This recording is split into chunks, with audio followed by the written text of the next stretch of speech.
Adoree Jackson back in the house. Adoree, BT and Sal, how you doing today? I'm doing well. How you guys doing? Awesome.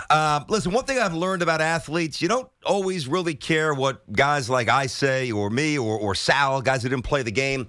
I don't know if you heard it. I don't know if you felt it. But guys who did play the game, Tiki, Carl Banks, great Giants, really questioned the effort against the Niners. The tackling, the lack of engagement, and it jumped out to me as well. I'm not trying to say I didn't think the same thing, but I didn't play.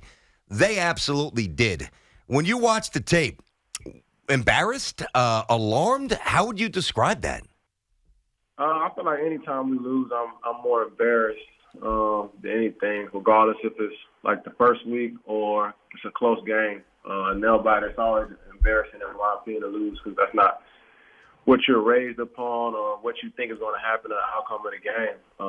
But, as people see effort, the lack of effort, I guess, missed tackles, not 11 half runs to the ball. I can attest for that. Sometimes I'm thinking, a lot of players, you probably think somebody's going to make the tackle, and you slow up a little bit, and they don't, and they miss. Then, a 1 yard extra game turns into like 5, 6. So that's the effort standpoint I see in that. What people say or people see, not effort as in going hard, playing, to the end of the whistle, but just relying on someone else to make a tackle and not just going out there running 11 hands to the ball. Okay, so, if we're sitting here, and hopefully we're not, in, December, and it's been a real rough season, and you guys are on the outside of the playoff picture, that would feel different. Not the Giant fans would want to see that either, but, maybe pulling up on some tackles or having somebody else do it. All right, season's pretty much over. It's September. Like, how does that happen in September? In Austin, I'm not trying to come, sideways, but that to me was incredibly alarming. How does that happen in September?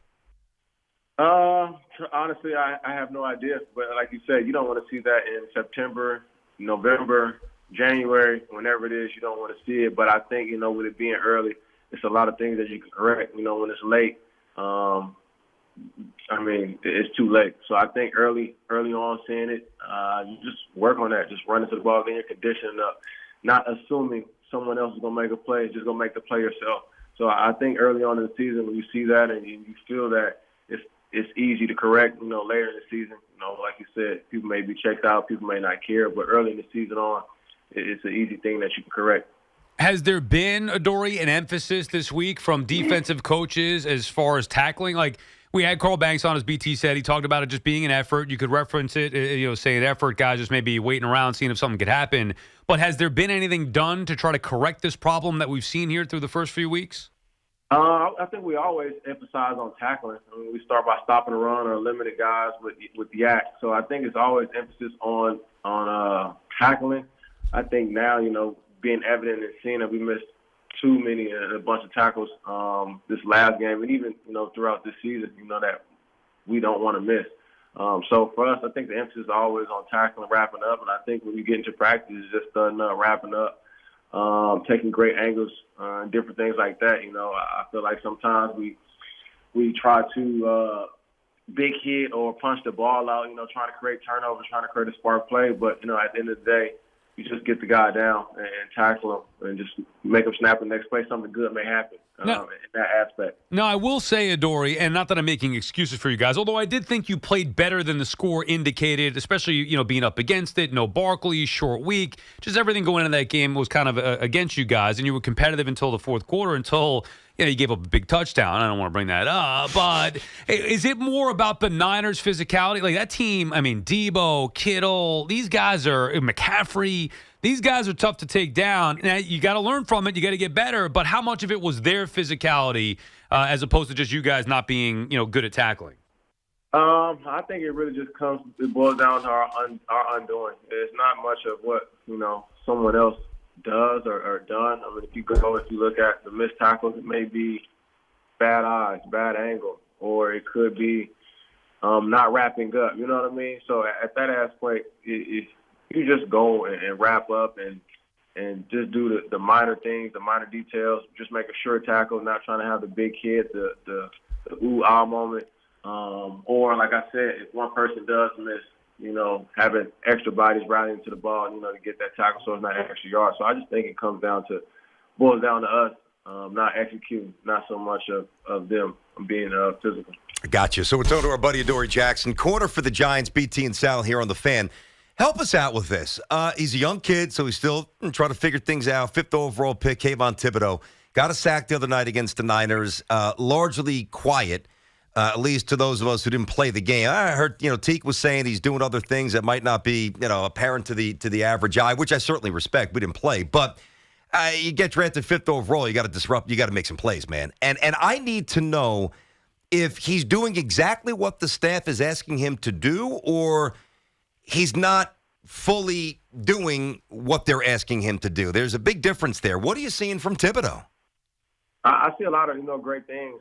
He does communicate. He's very vocal. He does everything that the staff asks him to do. I know, on the stat sheet, everybody wants to see sacks, TFLs, and different things like that. And obviously we haven't gotten those, but I know they will come. So we don't really harp or, I would say, disarray him for not, like you guys say, making splash plays, because we know they're going to come. We know, the type of player he is and how he can execute. So in that aspect, like I said, it's not about always trying to make the big play, just taking a snap at a time, a play at a time, and then great things can happen. Like you said, when he got that one sack, it was a crucial sack that he did get for us, and they ended up kicking a field goal, I believe, on that drive. So, yeah, those sacks and those plays and those splash plays everybody's wanting and looking for, they're going to come for the defense for sure. Yeah, that was a coverage sack anyway. You should have been celebrating more than Thibodeau on that one, Adoree. And he celebrated for a while. Yeah, no, I know. Last one for me, moving as far as looking back before we move ahead to the huge game that you have Monday night. Who's better, Niners, Cowboys? As a division opponent, you always want to say, I think for us, the Niners, you don't want to side with the Cowboys, but man, I would say they're both pretty great teams. They execute at a high level. They got a lot of star power over there, and they just execute the X's and O's. So I think they're both good teams. At the end of the day, you look at both of those losses that we had, it's just minor execution and minor details that were missed to help us win those games, or like you said, the scoreboard doesn't show. Well, not in the Niner game. The scoreboard on the Cowboy game, there's no hiding that one. I mean, you guys got blasted in that game. But you think Adoree just go – I mean, look, the Niners are good. They were better than the Cowboys last year. People may be expecting the Cowboys to take a step forward this year. You don't think there's a separation between the two? You got to pick one. You can't pick one who's better? I mean, I see the Cowboys, twice a year, so I will side with the Cowboys, obviously because I see them, I play against them. Okay. Yeah, I would side with them. We got to teach you the rules of engagement here, pal. You're supposed to say the Niners so that we can get this out there. We can get some clips, and then everybody can say Adoree Jackson dissing the Cowboys. We got a little run for BT and Sal, and here we go. He knows what he's doing. Yeah, he's too smart. So listen, this Seattle game. All right, I said to Carl yesterday, I think it's must-win, season-defining. He mostly agreed, not entirely, but he certainly didn't shoot it down.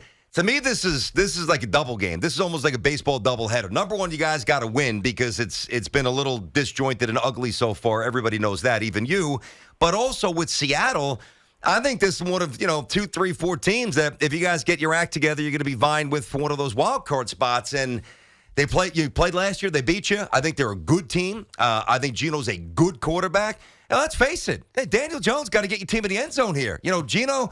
I know it's a team game, $40 million. You guys got to start scoring some points. Yeah, we do got to put points on the board, but I think it also goes to playing complementary, even if the points are not being put up on the board. As a defense, you got to be willing to stop. I take account. I always say this. We look at that Jacksonville team in 2017, I believe, went all the way to the NFC Championship. Yep. Didn't really have a high-powered or a dominant offense, but they got the job done because their defense was limiting teams to, I guess, under 13 points. So I think for us, you look at that and you see that even if you're not playing complementary, I know that it will happen. We all click on all cylinders. So even if the defense is not playing well, the offense has to pick it up, special teams or vice versa, whatever it may be. So I think just trying to execute and go from there and not worry too much about, what the offense is doing, what the special teams are doing. You bring the energy. We set the tone, throughout the week or throughout the game, and we just go from there, and then hope that everything's falling out and everybody will play complimentary. Adoree, I'm going to need a favor from you here. I've been battling Yes, with sir. BT for a few weeks. I've been backing Daniel Jones, saying he's a top 10 quarterback in the league. He's way better than Geno Smith.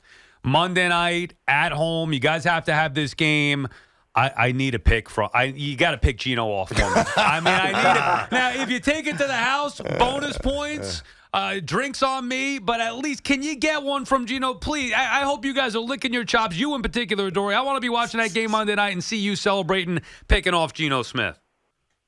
I got you. If you need one, that means I need one, so I got to get two. That's how I take it. Now, by the way, there's a flip side here, brother. If he tortures you for a 67-yard bomb, and wait, and you're in the vicinity of Metcalf, you owe me dinner. We good?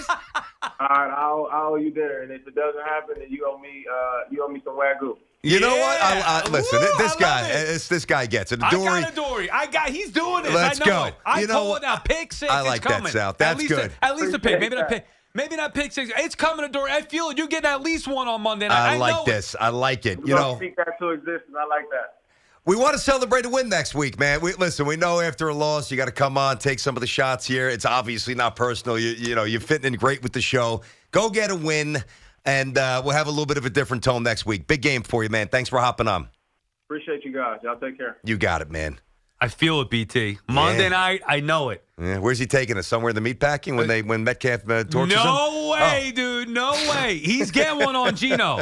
Oh, God. Pick six would be the greatest thing ever. But he's at least getting one on Geno. And I'll call you Sal Stradamus if that happens. There you go. You asked for it the other day. I'll give you that one, all right? We good? Yes. This is what we do. I can't wait for Tuesday. Woo! Yes. Come on, Adoree.